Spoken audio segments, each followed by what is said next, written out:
talk about you taking control of your life. You got to take control of your life. You got to. And that word take, that's an action verb. That means you have to do something. That means it doesn't happen on its own. That means it's not automatic.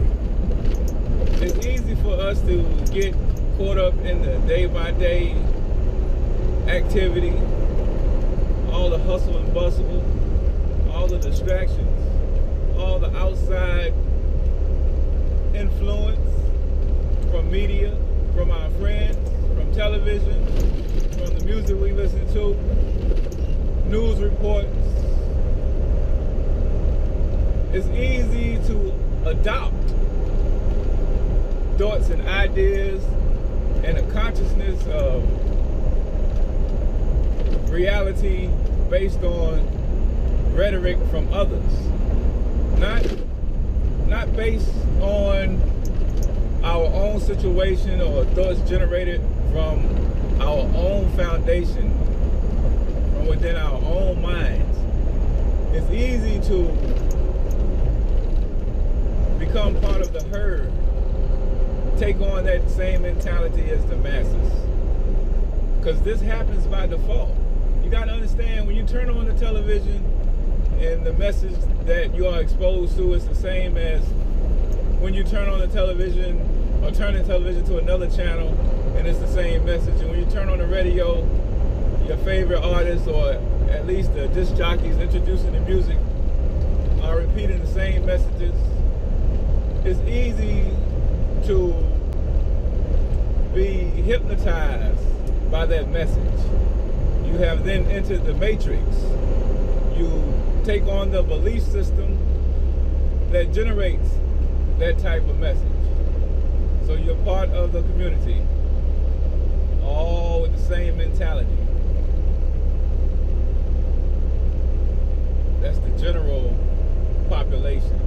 That's the same group of people who also are not necessarily taking control of their lives, but just existing in the world, absorbing that which exists, the information that's out there, the stuff that they come across, not intentionally, but during the journey of their day-to-day, what they are exposed to by default. That starts to become a part of that person. But when I say take control of your life, that means actually think about what it is you want for your life. What do you want for your life? And then intentionally working toward that outcome. What do you want for yourself in 5 years, in 10 years, in 20 years? What do you want your situation to be? Your relationship situation, your family situation, your health situation, your money situation. What do you want this to be like? Who are you as a person in 5 years, in 10 years? What have you accomplished? What are your goals? Yes, your health goals, your money goals, your family goals. What do you want to be? So you have to think about that. And you have to think about what steps can I take to move me forward so that each day I get closer and closer to those goals in the different areas of my life that I say are important to me. That's how you take control of your life. You got to be aware that your mind is infiltrated and influenced by the information you're exposed to. So if you don't intentionally put yourself in a more positive environment, if you don't intentionally question your thoughts and reflect back on your actions, if you don't intentionally make it an objective to become better, a better person, better at the things that you do, a better spouse, a better parent, a better brother, sister, mother, father, if you don't intentionally work on becoming that, then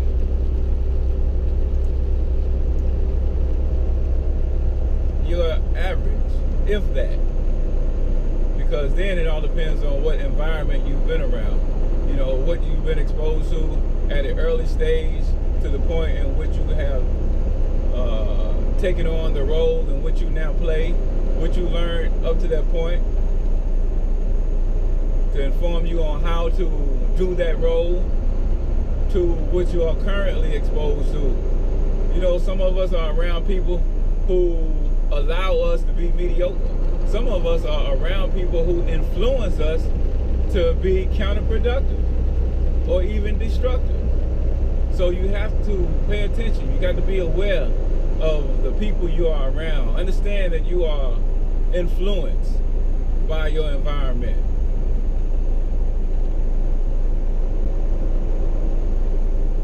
And then where you can eliminate a lot of the negative influence, you got to protect yourself and do so. Where you can reduce your exposure to the negativity, you got to take personal responsibility and protect yourself and do it.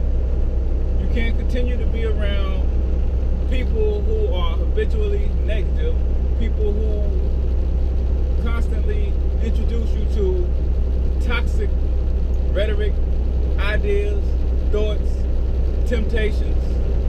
You can't subject yourself to that over and over, day in and day out. And so if it's not necessary to be in that environment, get out of it. Drop those people. And where it is necessary, work on getting out of it. You don't need it. You're not going to be successful at taking control of your life if you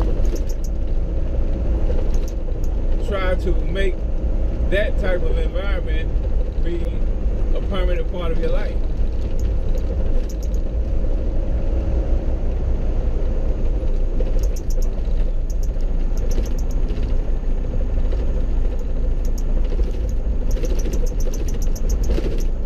So just some thoughts for you to consider this beautiful midnight hour. Matter of fact, it's 12 o'clock on the dot. 12 o'clock on the dot, going through Cincinnati. Cincinnati. Haven't been through Cincinnati since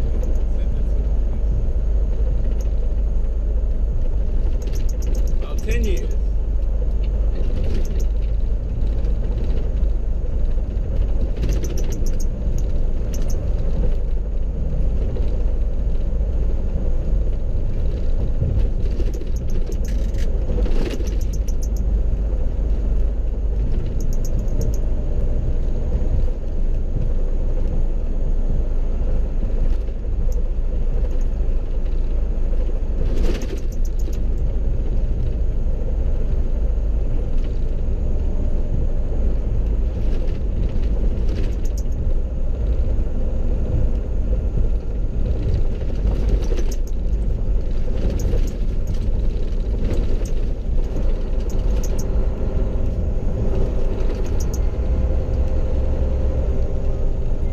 WKRP in Cincinnati.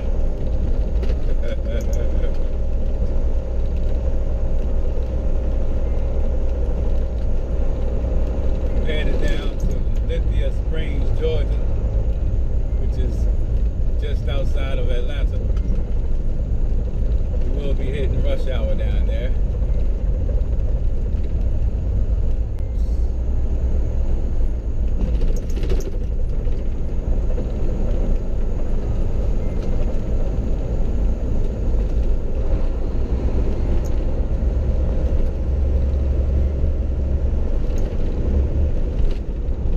Buddy. So, you know, you also have to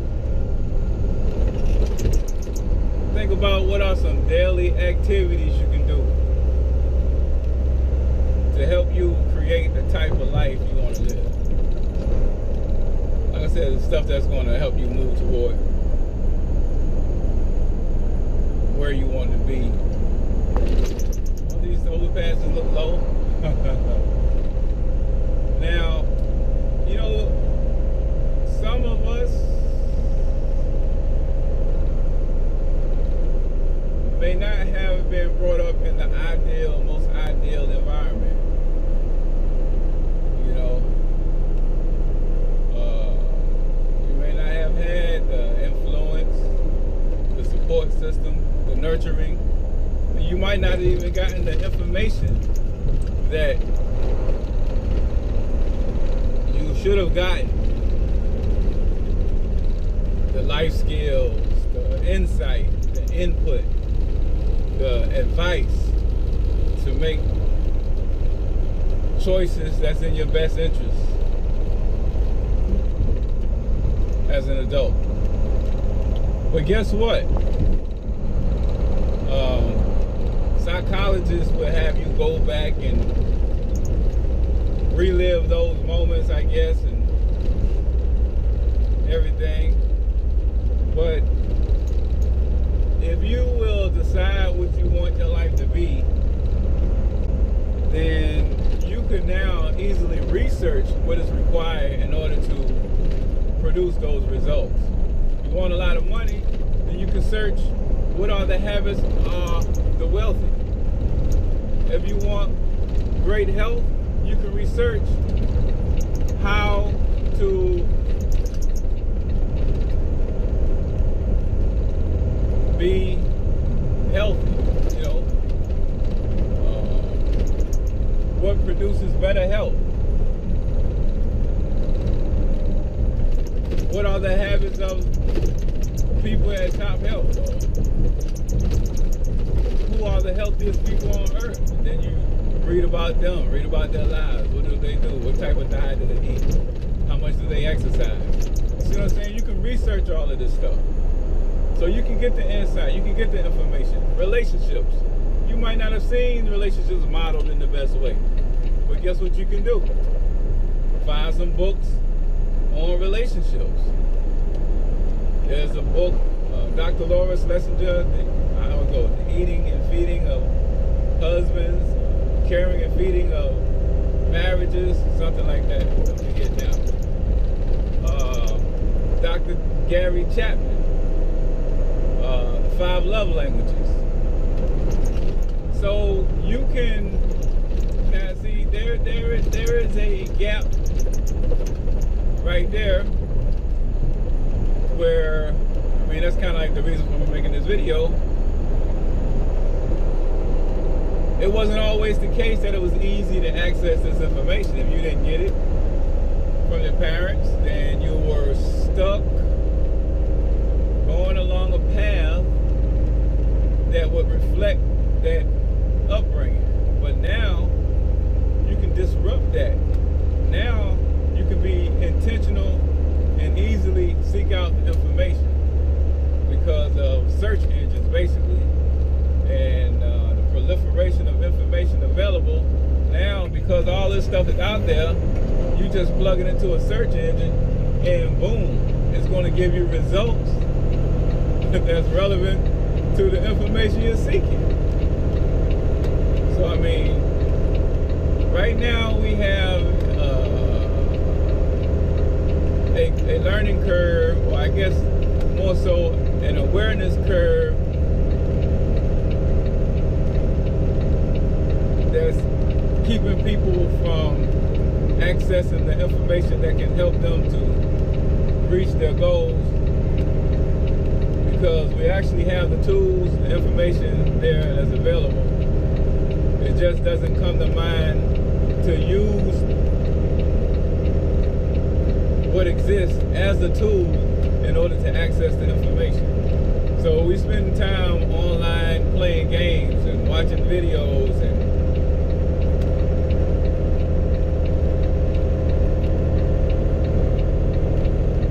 arguing,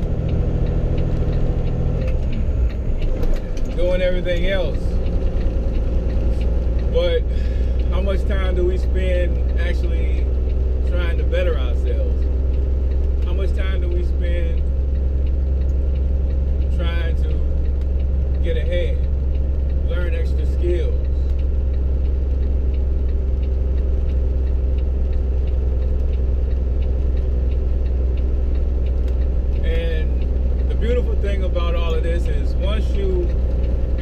aware and mindful of this access and of this unlimited information at your fingertips, now there is reason to be extremely hopeful about your future, and realizing how much is possible for your life. Like, regardless of where you come from, what your past was like, you should be able to envision that your future could be, to a great degree, anything you want it to be. It's just about how you apply yourself. How you apply yourself. How do you spend your time? And we touched on who you are around, your environment, what you are exposed to, what you listen to, what you watch, what you eat. That goes to your health. So all of these things matter. All of these things are intertwined together, and one affects the other. If you work every day plus Saturday and Sunday for overtime to get extra money so that you can put money away towards your nest egg, cool, you straight on that side. You saving, you putting away, but suppose you ignore your health and you gain an extra 50 pounds. In 2 years, an extra 100 pounds. In 3 years, an extra 200 pounds. Then what? What happens to that money that's put away for the future? It's going down the drain in healthcare. You see? Everything is intertwined. Suppose you're putting your money away, and suppose you're taking care of your health. But suppose you have spent no time in being a better person, and therefore don't think about how you treat others. Let's say you're a man, how you treat other women, and you're just out there getting it with all the women that you can. You end up with babies here, babies there, and now all your money is going out in child support. Or even worse, you end up, because I mean, if you got children, you need to, you know, that's your responsibility. But suppose you develop a disease, and now there goes your health care again, and probably some level of disappointment in yourself, which brings on another bill in health care for depression medication. You see? Now, if you hit the lottery for $1 million, $5 million, and you got poor health, or you're in a terrible relationship because you haven't really thought about it, you know, relationships, choosing the right type of person to deal with, be involved with, so you end up with something you'd rather not be involved with, and so you're miserable. All the money in the world is not going to change that, you know. And without doing something about personal development, then you'll end up going down a path where you have a false sense of accomplishment. Because a lot of people think that just acquiring wealth, making money, getting rich is going to make them happy. And that's not what makes you happy. Relationships are at the foundation of happiness. But only a person who has spent a certain amount of time marinating on information along the lines of personal growth will learn to value relationships to such a degree that they develop the understanding that it is the cornerstone of happiness. By default, I think most people feel like money is, which is strange because most people, I don't know if really it's most people, but a lot of people feel some kind of way about money, wealth, capitalism. You feel like a lot of people believe the saying is money is the root of all evil. And a lot of you know by now that that's not how the saying goes. The love of money. And so the things that people do, which again would likely mean a lack of personal growth. And so therefore, you don't care how you treat people. And when you say, I want to get money, I want to get rich, I want to become wealthy, it's by all means necessary. And that's not conducive to building strong relationships. Because now you're talking about doing whatever it takes, stepping on people's necks, possibly betraying them, trying to get over instead of working with people. That's not the best way to move forward.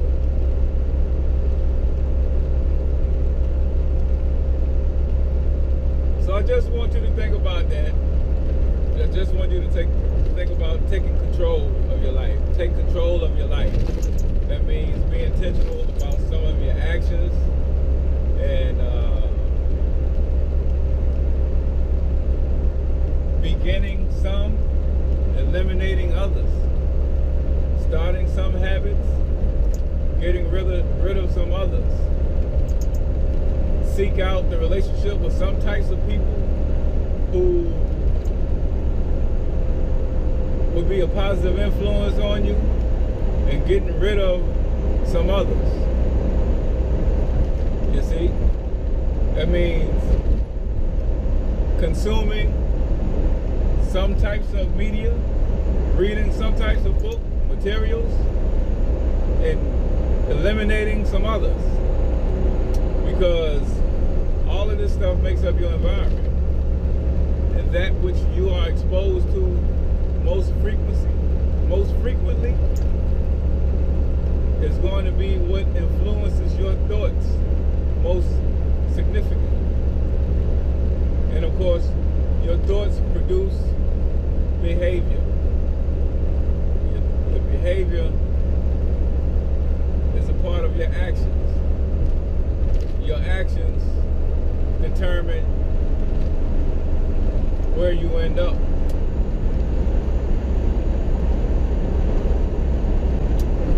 So once again, all things are connected. All right, y'all, we have gone through Cincinatti. And I want to listen to the radio. Actually, we ain't even got to the 75 split yet. Okay, let's keep talking. So what are some of the things that it might be good to pass down to your kids? What are some things that might be good to pass down to your kids? Wait, are we through with you? How about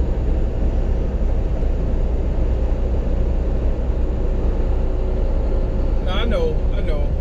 What are some things to make sure your kids are exposed to? I think it's important for them to experience loss of something they love. So how do you help them experience that? I think kids should have pets. You know, a pet turtle, pet rabbit, pet snake, pet dog. Maybe you need to research what dies quick. It sounds cruel, but I'm very serious, because listen, this is what you have to do. You have to reverse engineer some of the issues you see kids going through right now. I don't know, I forget how this split goes, but I'm gonna get it in the right line. You gotta look at that. So a lot of kids are in depression these days. And what I see, they lack coping skills. They let bullying get to them too easily, in my opinion. but they're facing with the internet and everybody being online and all of this, then there's more impressions that they are exposed to than we were. So I say that they let it get to them too easily, but maybe if we were exposed to it 10 times more than we were, it would get to us too. Having said that, so since we know this is an issue, how can you prepare kids for that? But not only that, I see people who experience loss, and it's like detrimental, So if they can experience this stuff to a certain degree as a child, so that this is something that they develop some type of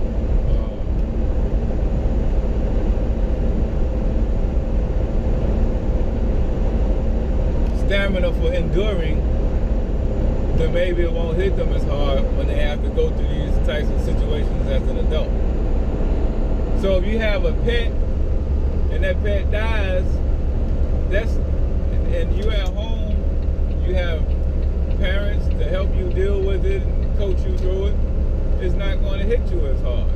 But yet you're going through significant loss. You done lost something you love. I hear people grieving from loss of a loved one for years. And, I think part of the reality of life includes acknowledging that death comes with it. So although you're not going to be obviously happy about losing a loved one, you also at the same time have to be solid enough to not allow it to take you into a state of depression and no longer be able to live your own life. You see what I'm saying? So how can you prepare your child for being mentally strong to endure situations that are a part of life?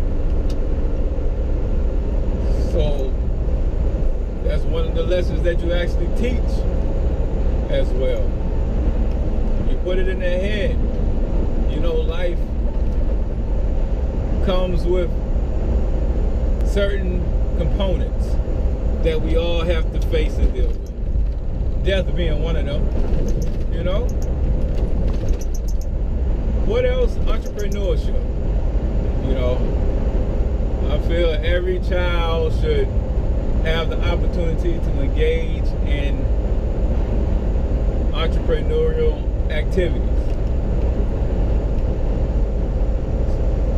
You figure out what that is.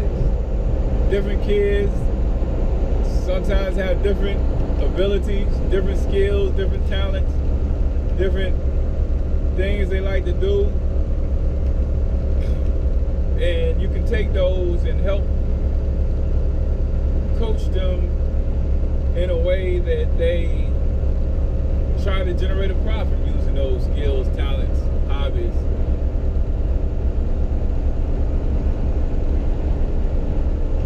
And that goes a long way to helping that child have an appreciation for and learn how to engage in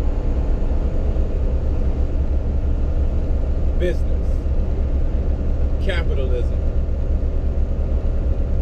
I think it's important for kids to grow up realizing that they could be more than an employee, and if they choose to be an employee, that they can add to their source of revenue their own thing, so they're not totally reliant upon an employer. I think it's important, and it's something that I see missing a lot right now among adults, and so obviously it's going to be missing for a lot of kids, because by default they're thinking it's going to fall along the lines of what's being modeled to them. So I think we need to be intentional about introducing them to entrepreneurship and giving them the opportunities to practice entrepreneurship. Don't forget, you have the internet these days where they can easily apply themselves. Kids these days can produce children's books. Kids these days can start their own website. Kids these days can sell their own t-shirts and other gear and accessories. Kids these days can start their own YouTube channel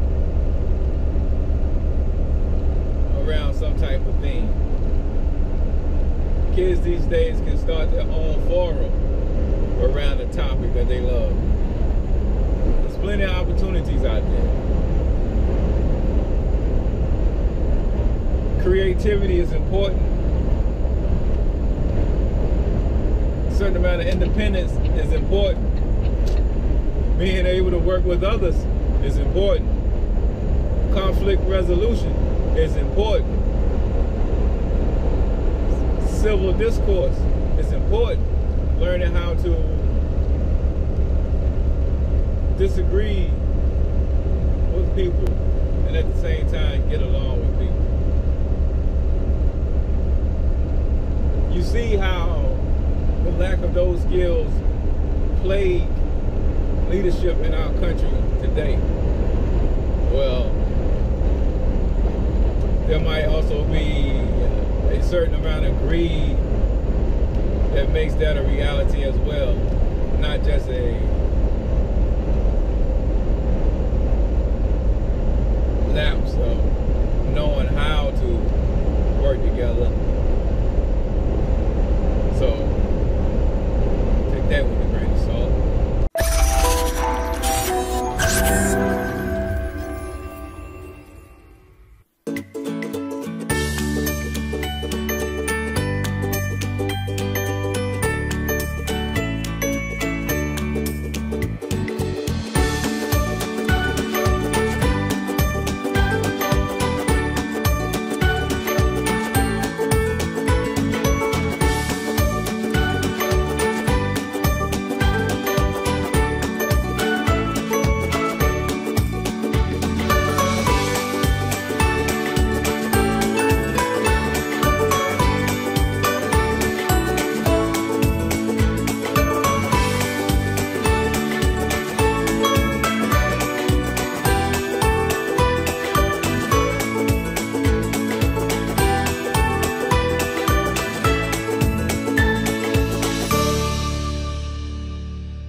That's my way of looking at it. I understand different people have different ways of looking at it.